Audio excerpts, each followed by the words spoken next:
We have a few more guests coming in. So great to be here on a Monday morning. I am Nova Lorraine, here from New York via Jamaica. That's where I was born, so via Jamaica. And I am really excited to participate in my second proof of talk. I am a fashion designer, futurist, and author. Really excited about my second book, which is The Jockey on the Horse, A Creative's Guide to AI, because we see how AI is also touching on everything. So it's important to include that in the conversation as we talk about emerging technologies, generative AI specifically. So today we are here gathered as innovators, thought leaders, builders, and creators, and we're going to have some really incredible conversations and discussions throughout the day. And I'm just going to go over some housekeeping. And in between sessions, there's going to be just a few minutes of a break and transitions. And I'm just going to ask for networking with the speakers afterwards.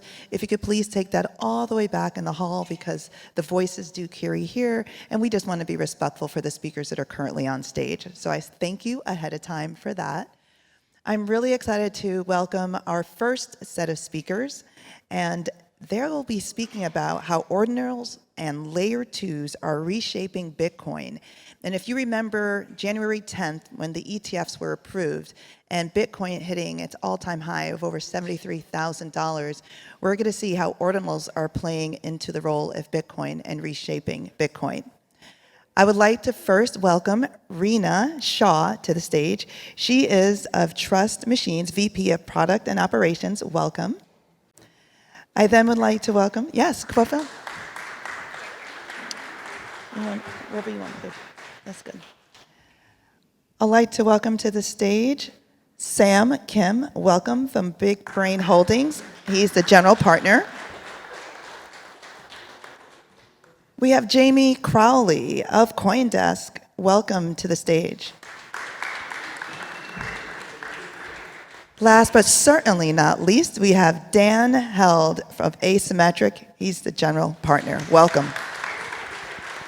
Everyone have a mic?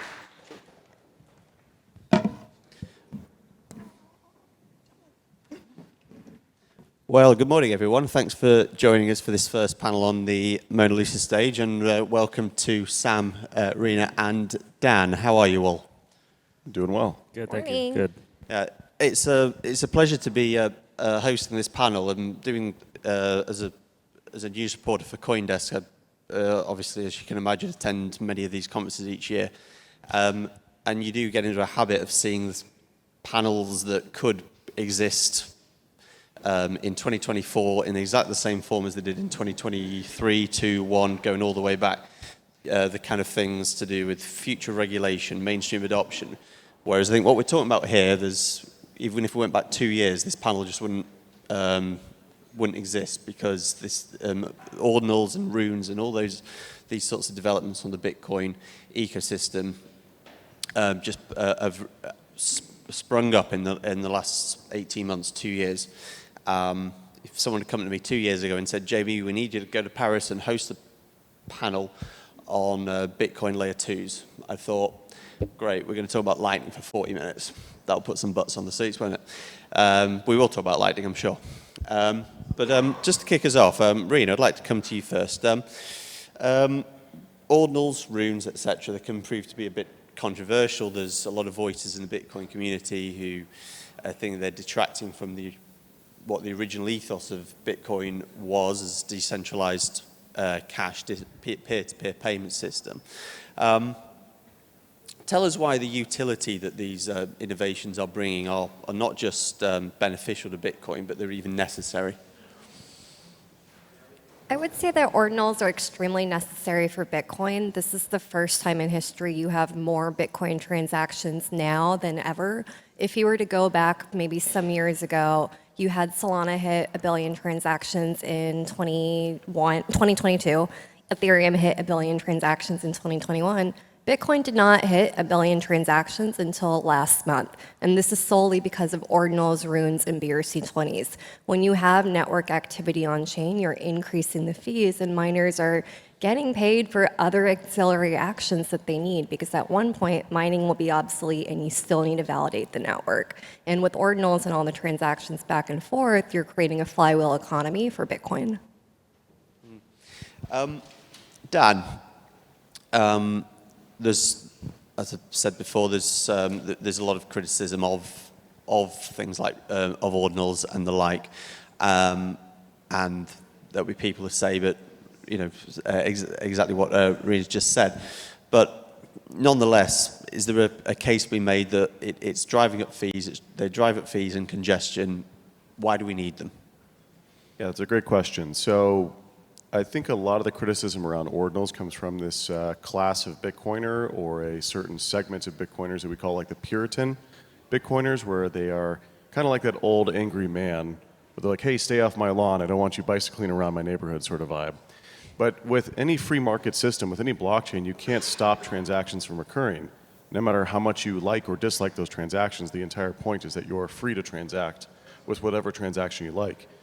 The Bitcoin protocol very early on allowed for other transaction types. For example, Tether with Omni started on Bitcoin and then eventually moved to other chains as fees became higher.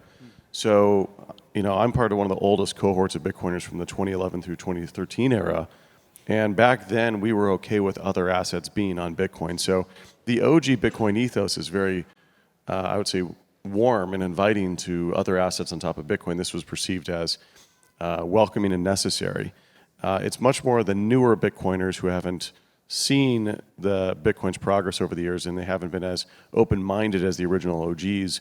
That newer cohort is a very strange cohort where they don't like any new innovations on Bitcoin. They don't like any other assets on Bitcoin, and they purely think it's just for a peer-to-peer cash. But as we've seen through Bitcoin's entire history, other assets have been moving on Bitcoin for that time. So for them, they find it impure to have these other asset types. I obviously don't share this view. I think that we should let all the flowers bloom and let all the transaction types and DeFi activity bloom on top of Bitcoin. Thanks, Dan. And Sam, you can offer us the venture capital investment perspective on this. Where do you think, where do you fall between those two camps that Dan's just outlined? Right. So in terms of the question around is it necessary, I think it's not actually for us to decide you know, what is necessary or what isn't on Bitcoin by nature of being a permissionless platform and decentralized. You know, we let the market kind of play out and see what people want to do on that ecosystem. And we're seeing that in you know, take place right now. Consistently, we're seeing about 50% of Bitcoin fees be primarily in Rune transactions, right? And so there's a very clear demand for it from the market, for people to wanting to speculate and create and transact on like meta assets on Bitcoin because of its secure and layer. In terms of like what I think, obviously from a ventures perspective, Bitcoin is a, you know, more than $1 trillion asset, and there's just so much latent capital and potential for a major thriving ecosystem to grow on Bitcoin. And so as a, you know, venture capitalist, we're very excited around what sort of opportunities there are there. Mm-hmm. And then staying with you, Sam, and moving a little bit beyond ordinals and so on, it'd be good to get into Bitcoin layer 2s as well. I mentioned Lightning previously, and the big names that a lot of people will be familiar with, like Rootstock or Liquid stacks through the Nakamoto upgrade. Talk us through your perspective of those. Which of those do you think are offering the most compelling utility to Bitcoin? Sure. So I think we can actually draw very, very clear parallels to Ethereum's scaling roadmap. You know, we saw way back from 2017. We're now first seeing programmability on Bitcoin, and we desperately need scalability. And then there's a whole bunch of different kind of alternatives and options there. And Ethereum kind of went through those same growing pains. They experimented with things like Plasma and then state channels and then side chains and so on and so forth. And I think Bitcoin is going through that kind of at a more accelerated pace than Ethereum did, because we've already seen those case studies really play out. And so in terms of like the short-term, I think, roadmap, the most practical approach is a sidechain. And essentially, we're seeing a lot of teams build out layer 2s as a sidechain and using kind of multi-party vaults on the Bitcoin side to enable this. And I think many people in this room probably know, but there's 30 to apparently 50 L2s already being built on Bitcoin at various different complexities and different kinds of ways of approaching the scaling solution. And so now we're seeing different types of roll-ups as well. But those technologies need a lot of time to develop and iterate and refine. And so again, going through the same growing pains of different levels of security and decentralization that the community is comfortable with, it will take time. Yeah. And picking that point up, Rena, tell us about, as Sam's talking about, the growing pains of building on Bitcoin from a layer 2 sidechain perspective. Tell us what growing pains trust machines had to endure. So I would say it's pretty challenging to build on Bitcoin. One, there is no standards on Bitcoin whatsoever. Everyone is yellow, let me create a new token standard every week, and then you have to rush to adapt for it. When it comes to building a product that actually will scale, we do have to employ different L2s to see where we can hit the market and have mass saturation. We tried building on Lightning, but Lightning didn't give us the smart contract functions that we need to have a full expressive VM. Similar to what I would actually want to see is like a Bitcoin like Solana or a Bitcoin like Ethereum environment, but currently it does not exist. We are building some of our products on Stacks. It's one of the few L2s that has product market fit. It has over 5 billion in market cap and at least has a growing developer economy. We're open to building on other L2s, but I think the challenge for us is there's actually not that many core devs building on Bitcoin to start. And when you want dApps to take off, you have to start with who is actually the builders on it. It's a go ahead. Yeah, so building on top of Bitcoin has been challenging for its entire existence. I think I'm really excited, and I share a lot of Sam's thoughts here on most of the L2s that are coming out now are going to look like sidechains. This isn't a bad or good thing. So sidechains aren't the best game theoretic secure L2, but it's good enough. We look at the first L2 on top of Ethereum, Polygon. That was basically a sidechain. And then you also have Liquid on Bitcoin, which is like a sidechain. And these have operated for years. What we're seeing now, as Sam mentioned, is an explosion of dozens and dozens of L2s coming out. Each one, and kind of what Rena's been saying, each one will be kind of specifically geared towards solving different problems, and we'll have different game theoretic design trade-offs, and the free market will choose which one the market wants. I do think there's some really exciting things coming out too, and I think they both touched on this, where different upgrades to Bitcoin can occur. For example, soft fork proposals like OPCat and others could allow for trustless bridging. So we would see the development of Bitcoin L2s that were as secure as we would hope that they could be. So I think we're kind of in the Renaissance era for Bitcoin development, both in the L2 front and dApps. And staying with layer 2s, we've talked a little about the opportunities and the growing pains that we go through, but to the end goal. But what things should we be concerned about with them? Is there any threat from layer 2s in terms of to Bitcoin? Has this sort of perfect record of almost being impossible to hack, and never has been in comparison to a lot of other blockchains. What sort of vulnerabilities would you be concerned about any sort of proliferation of L2s? Sam, I'll come to you first. Yeah, I mean, I would make a very strong bet that it's almost inevitable that there will be some type of hack or exploit in the ongoing kind of months as these new L2s launch on Bitcoin. I think the biggest concern there is that it's around the perception of Bitcoin security and its safetiness, because people within the industry and people that are deep in the space understand what an exploit means on like a smart contract or a vault or a multisig essentially, or something on the execution layer on the L2 itself. But for people that are kind of outside the space and look at headlines saying, a Bitcoin asset was exploited for $100 million, then that can really harm the perception of the safety and security and longevity of Bitcoin itself, which I believe that's kind of the biggest risk there. Do you mean because a hack like me would produce something, say Bitcoin's been hacked for $100 billion, and then that gets picked up as saying, oh, Bitcoin isn't secure, people have lost $100 billion, and that it's that thing of a lie can be halfway around the world before the truth's got its shoes on. Exactly. Yeah. No, interesting perspective. Rena. I think with any L2, you're always going to have protocol risks. There is no way to avoid it whatsoever.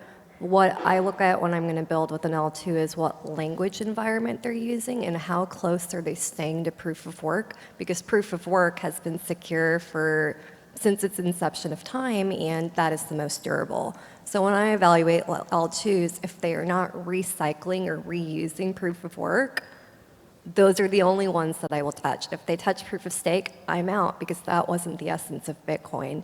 And when I think about kind of the vulnerabilities going past that, likely would be on the bridge peg in, peg out, whether it's a multi-sig, the key management control, the governing parties. Those would be probably the most significant areas for vulnerability. The reason why the Bitcoin network wanted to scale in layers is, one, is you can't put every transaction on the base layer because that reduces decentralization over time. With L2s, what's nice is you also push up your risk. The base protocol is rather simple, and then you can have more complex protocols in these layer 2s that could allow for more expressibility, smart contracts, all sorts of other functions. With more expressibility, you do introduce sometimes more potential attack vectors where things can be broken or hacked. And so I'll agree and disagree with Sam here, where I think perception is reality. So if an L2 gets hacked, people might perceive Bitcoin got hacked itself. However, Bitcoin's reputation isn't exactly phenomenal. Most people, including my parents and other friends, have sent me articles where it's like someone did like poor private key management and they're like, oh, is Bitcoin hacked now? So I'm not sure if Bitcoin has a great reputation to begin with, because most people consider it kind of like the Wild West. It at least has Lindy. It's survived, and that's where I do think Bitcoin's brand reputation is very important and critical to preserve. But I don't think it could be damaged too much by the L2s, even if there's a big exploit. Thanks all. I think good range of views there, all very interesting. Moving on from the security threats to, and this is more getting back to ordinals possibly than specifically L2s, but still connected there too, and that's about the higher fees. And this this has really been heightened in the last 18 months. Certainly happened a lot with ordinals. When runes launched, which coincided with the halving in April, I think fees spiked to absolutely untold highs. I was talking to Casey Rodamore not long before runes launched, and his sort of perspective, and I don't want to talk out of turn or misquote him, but his suggestion was that higher fees aren't a bad thing because it is creating demand for block space, which means that Bitcoin holds its relevance longer term, because one way or another, mining's not going to exist forever. Post 2140, mining's is no longer a thing.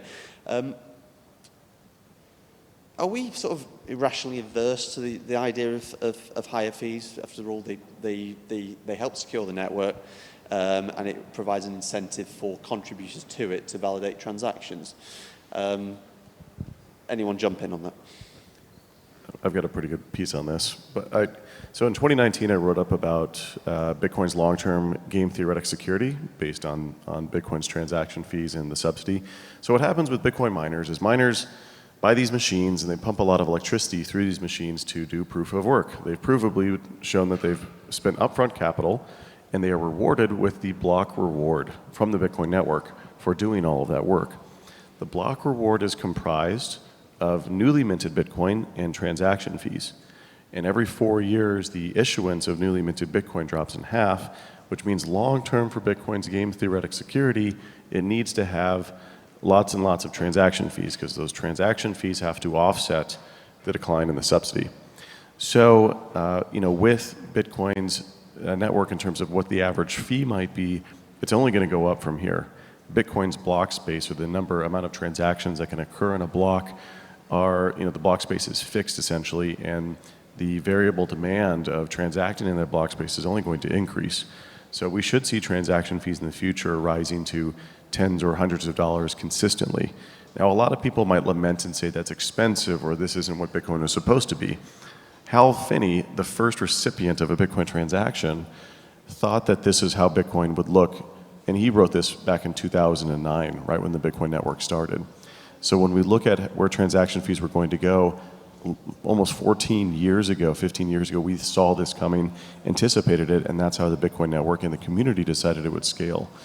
You can kind of think of the Bitcoin base layer as just very large transactions. These transactions have to be worth quite a bit of money. So for example, the base layer is kind of more like wiring money. The layer 2s might be something more like, I'm just making a loose analogy with fiat money, might be like a Venmo or ACH where it takes a little bit longer or has more trust assumptions, but you can transact almost freely. So the Bitcoin base layer will be expensive. This is something we should get used to, and it was fully anticipated and wanted by the core developers and the community. Please jump in, either of you two. I mean, I agree with Dan. I think I struggle to come up with a strong argument from the other side for why Bitcoin fees should be low and none of this should be happening on Bitcoin chain, because essentially I think the idea of Bitcoin being some type of like money transmitting layer or a high volume throughput chain is kind of been out the window for a very long time. And you know, Bitcoin has really established itself as a blockchain that's meant for high value transactions that need to rely on a lot of high security. And so in nature, that's going to be relatively low volume. And we're not going to see the likes of like the volume we see on, say, Solana, et cetera, because that's just never what Bitcoin was meant to be. And so if you can essentially sustain the Bitcoin chain by, as Dan mentioned, making sure that there's enough yield to go out to miners to secure the chain, that's always going to be a good thing in my opinion. I think the high fees should stay. The L1 is more of store of value transactions. L2s are more of your medium exchange. If I really wanted to spend my sats to buy coffee, I sure as hell am not going to do it on the L1. I don't need something as secure, and L2 is more than sufficient, which is low fees. Same as when you spend your euros, dollars, and pounds buying coffee at Starbucks. You don't use an automatic. You don't use an ACH for that, do you? So you use Visa or use PayPal. Or, you know. And then moving on to, I sort of touched on this in my question to you before, Dan. So I'll come to you first. A sort of a broader cultural point around opposition to ordinals, runes, and so on. You know, I must have said about 6 times now that it's controversial as opposition to it, so I'm falling into the trap. So apologies for the leading question. Is the opposition to these developments overstated? Is it just a vocal minority? And broadly, I think what we've got on this panel, I think, is we're all largely in favour of these developments. We're aware that there's trade-offs. But we're all pretty pro these developments. So is there a danger that we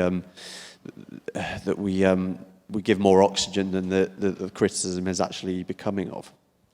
Yeah, I mean, I feel like the debate has been somewhat settled because any of the core developers understand that the non-technical folks on the Puritan Bitcoin side, they don't understand basic information theory and computer science, where you can't stop arbitrary data from being put into the Bitcoin network. If you want to have these other advanced things you can do with your Bitcoin, you're going to have to allow for some arbitrary data to be in the Bitcoin network. And if there's arbitrary data in the Bitcoin network, that data could represent an asset. So there's no way to really stop this. And there's been several different iterations of protocols on top of Bitcoin, like runes, runes and BRC20s, and also things like stamps. Stamps were created as a protocol to enrage this small minority group that didn't like things on top of Bitcoin, because stamps were even harder to deal with or potentially filter out. What's really troubling is that the Puritan camp, their decision isn't this like long debate around should or shouldn't we have this on the Bitcoin blockchain. They almost immediately went over to censorship, where they thought that was a good idea, which shows, I think, a complete ignorance and disrespect to the original ethos of the Bitcoin protocol and the entire blockchain ecosystem. So for me, I don't really see much of a steel manning of their side of the argument. Most are very technically inept. And also, I think they lack complete understanding of history of how Bitcoin has developed over time. I mean, back in 2015, Bitcoin had Counterparty. Counterparty actually allowed for the first NFTs to ever be created on top of Bitcoin. This is before Ethereum. So NFTs started on Bitcoin, Ethereum popularized them, and now they're coming back to Bitcoin.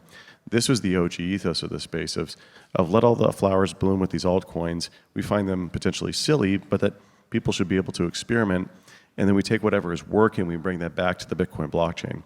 So yeah, I mean, on their side, they claim that it's different asset types that they don't like. They claim that it pollutes the blockchain and drives up transaction fees. They also claim that it could, that ordinals were an unintended outcome, that it was not predicted when things like SegWit and Taproot were talked about being implemented in the Bitcoin protocol, and that these are in fact a bug or exploit. I think that's completely dishonest to frame it that way. There is no exploit of the Bitcoin protocol. It is working perfectly as intended and as agreed upon by the whole community. And so, I don't really buy any of the arguments from the other side here, but that's some of the arguments that they would make. I'd even say this is the same group of people who are very excited about a Bitcoin spot ETF, who are going, hey, let's put more Bitcoin into bank custody and take it out of self-custody. When you think about ordinals and the innovation that's coming, you're actually bringing back more transactions to self-custody of just using your Bitcoin and storing the value in a different way. Whereas I'd say this slightly Puritan camp is going, let me give Jamie Dimon more Bitcoin.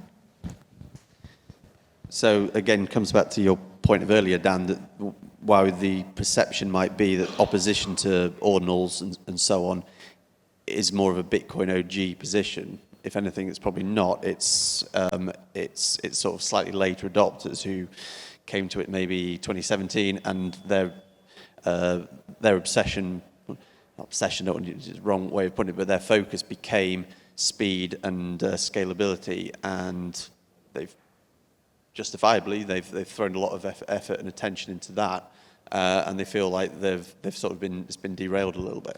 Yeah, and I think there's a little bit of a disillusionment over the Lightning Network. So this Puritan group had a lot of their faith and hopes on that Lightning would be the cure-all for scaling. A more practical mindset would be both wanting to see Lightning succeed and having other concepts or other L2 succeed as well. So Lightning never really took off because people don't want to use it as a coffee payment sort of platform. People want to use it, they want to use Bitcoin and other assets to store value or speculate on top of other assets, for example, NFTs and other tokens. So it's been really, I think with that, the one thing I wanted to bring up, because I think it's very topical for where we are currently, we're in the Louvre, beautiful, beautiful place that showcases classical art, modern art, and art is subjective, just like any financial transaction. If you want to buy a hamburger versus a hot dog, or you want to buy pink flamingos and put them in your front lawn, no matter how distasteful I find that transaction, I would never say it's not your right to transact. This newer cohort of Bitcoiners, for example, it started in 2019, 2020 with Saifedean's book, The Bitcoin Standard, where he demonized modern art as an unethical type of art, that modern art is endemic of how fiat has corrupted the morality of society. I find that a little bit ridiculous. I think any rational person would. While fiat currency certainly has changed our lifestyle to some degree, it cannot be used to describe all things that we think are immoral or a degradation of society. I personally like modern art. I like classical art. And I think the idea that you should censor or demonize someone for buying something you don't like is just so antithetical to the space that it is super weird. I've just been scanning the audience to see if Saifedean is actually here, because he's fresh from his keynote earlier, so he's probably have a well-deserved coffee. Lightning came up then, Sam, and that was certainly when I got into this space 4 or 5 years ago. That really always seemed like the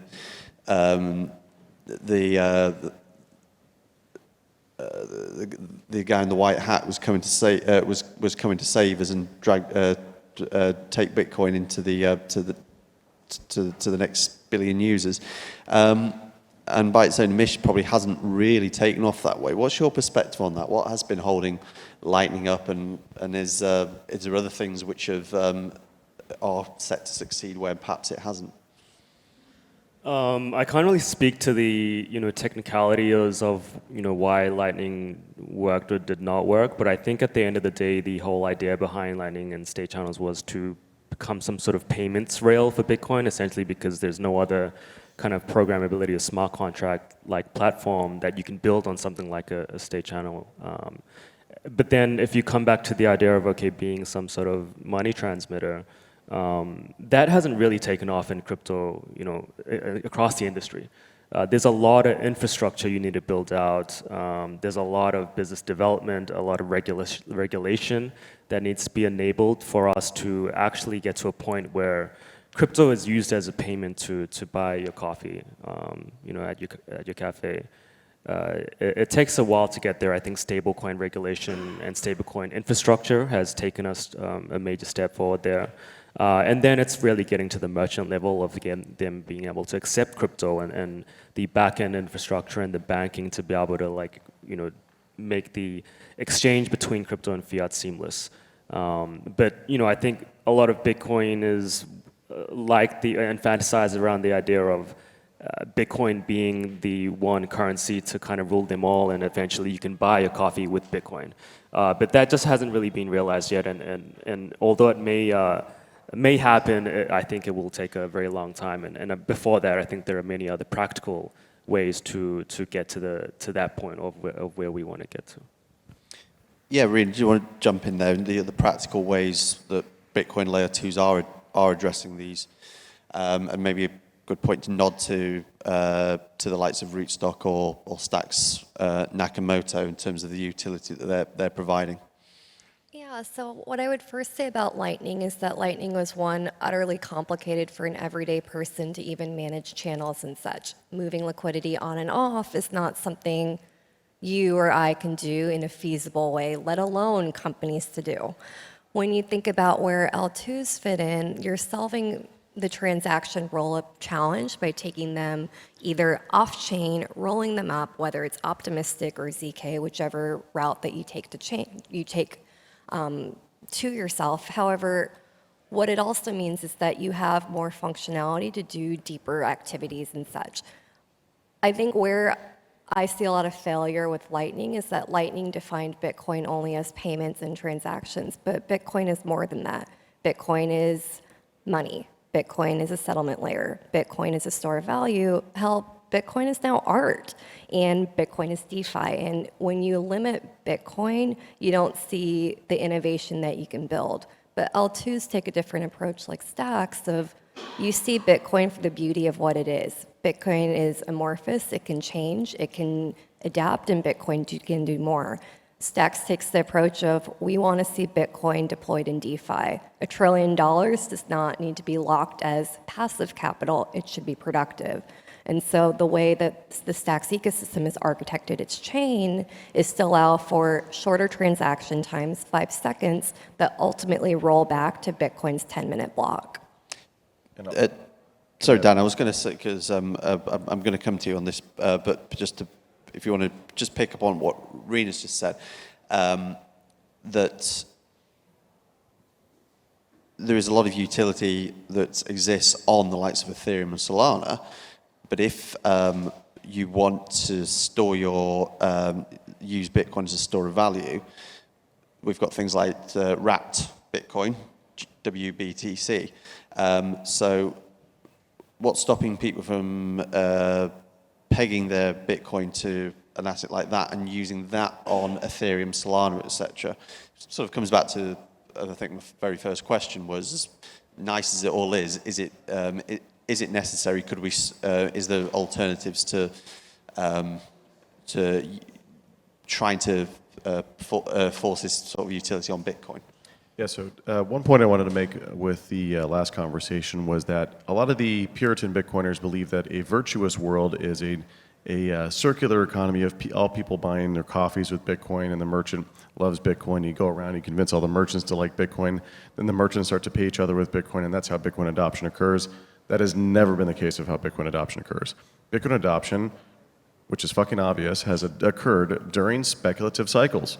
2013, 2017, 2021, where the usage 10x'd each time, not because everyone is paying each other for coffee, but because people came for the speculation, stayed for the sound money. The circular economy that the Bitcoiners actually are missing here is the digital circular economy, where people can use their Bitcoin to buy an NFT, they can use it to buy other digital assets. That's the circular economy where Bitcoin is the store of value, world reserve asset within that little digital ecosystem. So they've sort of missed the entire picture here. When it comes to different, when a lot of criticisms around Bitcoin DeFi start with, hey, we've got WBTC or other wrapped assets like Bitcoin wrapped and put on top of Ethereum where it can do all this magical stuff, aka DeFi. Why aren't more people using that? Versus, why do you believe that these L2s will have more adoption than, these wrapped Bitcoin assets and other chains? I think the trust assumptions for a wrapped Bitcoin on top of other chains it's pretty bad. I mean, for WBTC, we have to trust that we have to entirely trust that BitGo has the Bitcoin over there. It's completely centralized. It's kind of like Tether. Tether, for example, is a wrapped asset where it's $1 in a bank account somewhere, and a Tether is produced, and we have to trust that Tether has those dollars in reserve. So I don't think a lot of people like the WBTC trust assumptions. I think that is as centralized as you can get, versus a lot of these L2s. I think the way that they bridge the assets or the way they've set up their multi-sig, I think is the market, I think, has chosen that they would prefer something like that versus something completely centralized. So, excellent point. WBTC is, if the last year, 18 months has told us anything, that that Bitcoin was moving more towards, well, not just Bitcoin, crypto in general, self-custody was becoming more of a necessity, and WBTC kind of is contrary to that. We've only got a few minutes left, and I've loved a lot of the points about the fact that Bitcoin can be anything. So Bitcoin can be art. Bitcoin can be NFTs in the form of ordinals, and it can be shitcoins in the form of runes.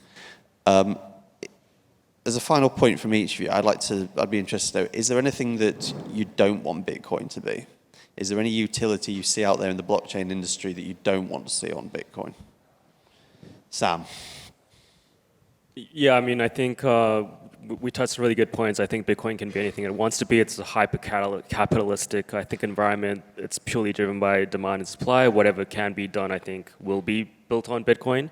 But ultimately, if I really had to come up with some kind of, I think, verticals that we don't want to see on Bitcoin is probably the obvious one would be high volume, kind of low value type transactions flooding the Bitcoin block space.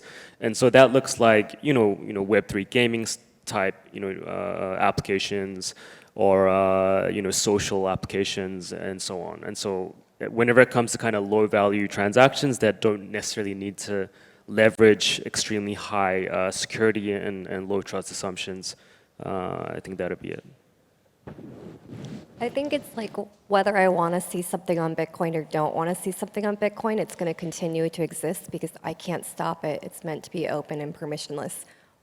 If I had to pick something of what I don't want to see built on Bitcoin, anything that forces me to KYC and lose the respect of Bitcoin privacy, I can't stand by. Yeah, and I think I agree with all these points where what I certainly don't want Bitcoin to see, what I don't want to see with Bitcoin is where we've traded off too much decentralization to allow for more throughput on layer one.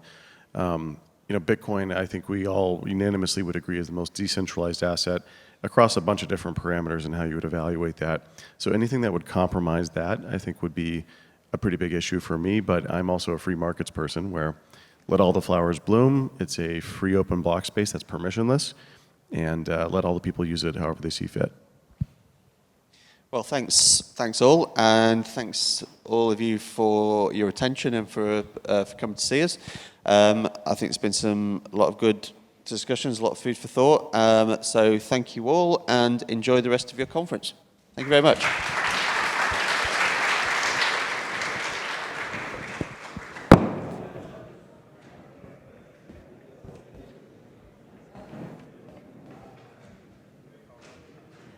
Thank you to our panelists. That was really enlightening. Again, if anyone wants to speak to our speakers, please take the conversations towards the back. Again, anyone that has questions for our speakers, if you could take those conversations to the back.